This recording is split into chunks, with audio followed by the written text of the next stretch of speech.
Bonjour, bonjour à toutes et à tous, bienvenue sur KTV, Kwezi FM, le 106.9 pour un temps de parole, toujours en direct à la radio et à la télévision. Un temps de parole un peu particulier, on a eu du mal, elle a décidé de venir, mais elle est venue quand même et on la remercie. C'est Marjane Gahem, elle est avocate. Marjane, bonjour. Bonjour. Dans le micro. Bonjour. Merci d'avoir accepté cette invitation. Je sais que c'est compliqué, mais on a besoin d'éclaircissements. On a actuellement des dizaines de personnes qui sont en zone d'attente, ce qu'on appelle la zone d'attente. Là, actuellement, certains sont au centre de tri sanitaire, je crois. Il y en a une cinquantaine. Il y a des femmes qui sont au CRA. On voit sur la photo qui est derrière vous, ils sont derrière des barreaux. Ces gens ont été expulsés de Mayotte, donc de la France, refoulés par leur propre pays, retour à Mayotte, donc en France, et là ils sont dans une zone d'attente. Qu'est-ce qu'ils vont devenir? Qu'est-ce qu'ils peuvent devenir? Alors, je vais essayer d'être le plus pédagogique, on va dire, et faire simple. Oui. Tout d'abord, il faut bien distinguer deux régimes, celui de la rétention administrative et celui de la zone d'attente. Ouais. La zone d'attente, celui qui est placé en zone d'attente, c'est la personne pour laquelle un refus d'entrée sur le territoire, comme vous venez de l'indiquer, a été notifié. Donc la zone d'attente est une fiction juridique, en fait, où l'étranger n'est pas en France. D'accord. Contrairement à l'étranger lorsqu'il est placé en rétention administrative, parfois, en vue de l'exécution d'une mesure d'éloignement. D'accord. Donc la zone d'attente, il n'est pas en France. C'est une espèce de zone internationale. C'est un SAS. D'accord, ok. C'est un SAS, c'est une espèce de zone de douane, on va appeler ça, où les personnes sont retenues, le temps pour les autorités d'envisager leur retour et de voir si leur retour est possible ou non.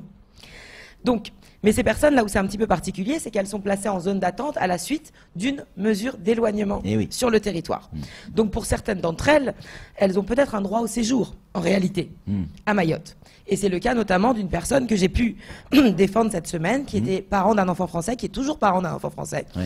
La mère est décédée, et ce monsieur a été interpellé mercredi matin, renvoyé vers les Comores, revenu, et il a pu être libéré que mardi dans la journée, par l'intervention du juge des référés du tribunal administratif. C'est un exemple qui montre que dans ces mesures d'éloignement faites un peu à la va-vite, finalement, on fabrique du mineur isolé et on contribue à augmenter cette insécurité que les Mahorais dénoncent. Alors, ils ont vous l'avez dit, des zones d'attente, c'est très clair. Quelles sont les solutions juridiques, voire judiciaires, parce qu'on a le procureur, parce que c'est la justice, c'est plus le préfet là qui décide, hein. On est bien d'accord, c'est la justice. Quelles sont les solutions pour ces gens-là? Que dit la loi en fait? Alors, le préfet et la justice interviennent ensemble. Parce que c'est une mesure administrative, la décision de refus d'entrée sur le territoire, et le placement en zone d'attente est une décision du préfet de Mayotte. Oui. Enfin, c'est la PAF qui exécute, mais c'est le préfet de Mayotte. Et ces personnes ont été présentées devant le juge des libertés et de la détention dimanche. Enfin, présentées est un grand mot puisqu'elles ne sont pas venues. 3 avocates, dont moi, avons défendu ces dossiers, mais les personnes n'étaient pas là. Donc, le juge des libertés et de la détention a constaté que leur placement en zone d'attente, leur maintien en zone d'attente était illégal, faute notamment pour le préfet d'avoir versé à l'appui de sa requête le registre avec l'état civil des intéressés, la notification de leurs droits et tout ça. Donc, illégal, Marjane, ça veut dire quoi? Ça veut dire qu'ils n'ont pas à être là? Non, ça veut dire dimanche, le juge a considéré que leur maintien était illégal. Leurs droits avaient été mal notifiés et il était illégal. Immédiatement, le procureur de la République a interjeté appel. Il a demandé à ce que cet appel soit assorti d'un effet suspensif, c'est-à-dire que les personnes ne ressortent pas le temps que la Cour puisse examiner le dossier. La Cour a examiné le dossier lors d'une audience mardi matin, donc mardi 26 à 10 h, audience au cours de laquelle le directeur départemental de la police aux frontières était présent. Oui. Le directeur, le DDPAF en fait. Le DDPAF. Ouais. Le DDPAF a lui-même acquiescé en fait sur le fait que ces procédures étaient bien évidemment perfectibles, que tout ça en fait résultait finalement parce qu'il n'y avait pas de zone d'attente à Mayotte et que on bidouillait des procédures. On essayait de faire au mieux à Mayotte avec ce qu'on avait. Et finalement, la Cour a infirmé les décisions de première instance et a prolongé le maintien en zone d'attente de toutes ces personnes. Alors, moi ce qui m'inquiète, c'est qu'on a beaucoup entendu dire c'est un cas de force majeure. Oui. C'est une situation incroyable, c'est une situation extraordinaire. S'il y a bien une chose qui ne relève pas de l'exception pour moi à Mayotte, c'est la gestion des flux migratoires. La préfecture est plus qu'habituée à gérer 96 personnes. Le centre de rétention connaît un flux régulier de 50, 60, 80 personnes par jour. Et donc je ne vois pas pourquoi une zone d'attente ne pourrait pas être créée, comme le texte le prévoit, et gérer parfaitement ces personnes. Parce que là, on estime qu'elles sont mal gérées. Ah mais on estime, c'est-à-dire que la CIMAD s'est rendue sur les lieux, elle a eu le droit d'avoir une habilitation, et la CIMAD a pu constater, en tout cas le vendredi 23 mars, que les personnes étaient parquées dans 2 grosses cages, et seuls quelques lits d'appoint et des matelas sur le sol. Ouais. Un seul WC et un seul robinet étaient disponibles, pas de douche, pas d'endroit pour prier, aucun matériel sanitaire. Ouais. lorsque ces personnes ont été déplacées, elles constatent qu'ils sont maintenus dans des cellules qui sont fermées à clé, ils n'ont pas pu prendre de douche ni se changer, il n'y a pas de possibilité de prendre des médicaments pour ceux qui suivaient un traitement. Ouais, c'est la Croix-Rouge qui a amené, je crois, des vêtements de rechange, etc. Juste avant que vous puissiez continuer, Marjane, si vous êtes d'accord, évidemment, on va regarder ensemble cette vidéo qu'on a pu se procurer, tourner. Est-ce qu'on a le droit d'aller, nous, en tant que journalistes, et filmer et tourner? On va regarder cette vidéo. Donnez-nous votre avis. Alors, c'est pas mon avis, c'est le code de l'entrée et du séjour qui prévoit expressément la possibilité pour les journalistes d'accéder à la zone d'attente, alors que les textes relatifs à la rétention administrative, justement, ne prévoient pas cette possibilité. Les journalistes n'ont pas un droit d'accès avec leur carte de journaliste à la zone d'attente. En revanche, les journalistes peuvent demander à accéder à la zone d'attente. Le procureur lui-même peut y aller après une durée de 4 jours, peut demander à la visiter. Et d'ailleurs, les journalistes peuvent aussi accompagner des députés et des sénateurs pour visiter. C'est expressément prévu par le code. Donc nous, on s'est procuré ces images. Évidemment, on a flouté les visages parce que ces gens-là, on est bien d'accord, Marjane, ne sont pas des criminels. Ils sont certes derrière des barreaux, mais ce ne sont pas des criminels. Alors, le terme de criminel veut tout dire et rien dire. C'est un terme un peu courant. Effectivement, qu'un refus d'entrée... Ils ont commis un délit quand même. Oui. Oui, ils sont rentrés en situation irrégulière. Alors, si vous considérez ça comme un délit, après ça c'est un point de vue politique. Effectivement, il y a une possibilité de poursuite. Jusqu'à preuve du contraire, hein, la politique pénale veut qu'on ne poursuive pas les personnes qui rentrent en situation irrégulière sur le territoire si elles ne commettent pas un autre délit connexe. En fait, le seul fait d'entrer sur le territoire, le procureur ne les poursuit pas pour ça et on met en place des mesures administratives et des mesures d'éloignement. Marjane, si on était en métropole, comment on aurait géré cette situation ? Alors, le micro. Comme je vous l'ai dit, premièrement, il n'y a pas de zone d'attente à Mayotte. C'est-à-dire que dans les textes, on aurait 3 zones d'attente. Il y a des arrêtés qui ont été pris, mais la DDPAF confirme qu'il n'y a pas de zone d'attente. Il y a un espace pour 12 personnes dans le centre de rétention, mais les textes prévoient que cet espace doit être distinct du centre de rétention. Donc, ce qui se passe aujourd'hui, pourquoi est-ce que la PAF et les préfectures sont débordées avec ce refoulement des Comores? C'est parce qu'ils ont dû gérer à la hâte et rattraper un oubli.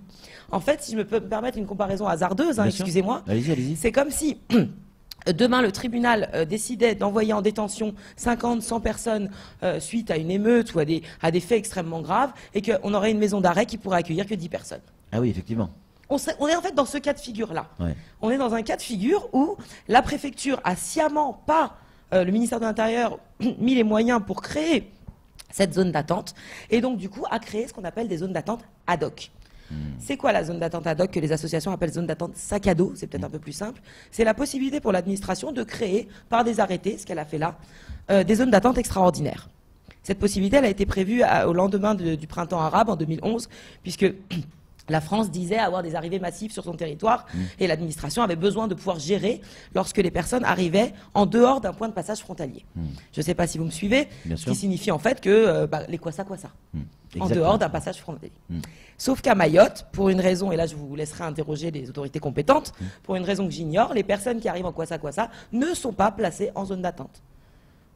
Il y a une obligation, en fait elles sont débarquées du Kwassa, arrivées à terre, on fait comme si on les interpellait Kebalou ou à Kanikeli, et on prend un arrêté portant obligation de quitter le territoire, donc une mesure d'éloignement de la France, on les fait entrer en France pour les éloigner, et on les place en rétention administrative.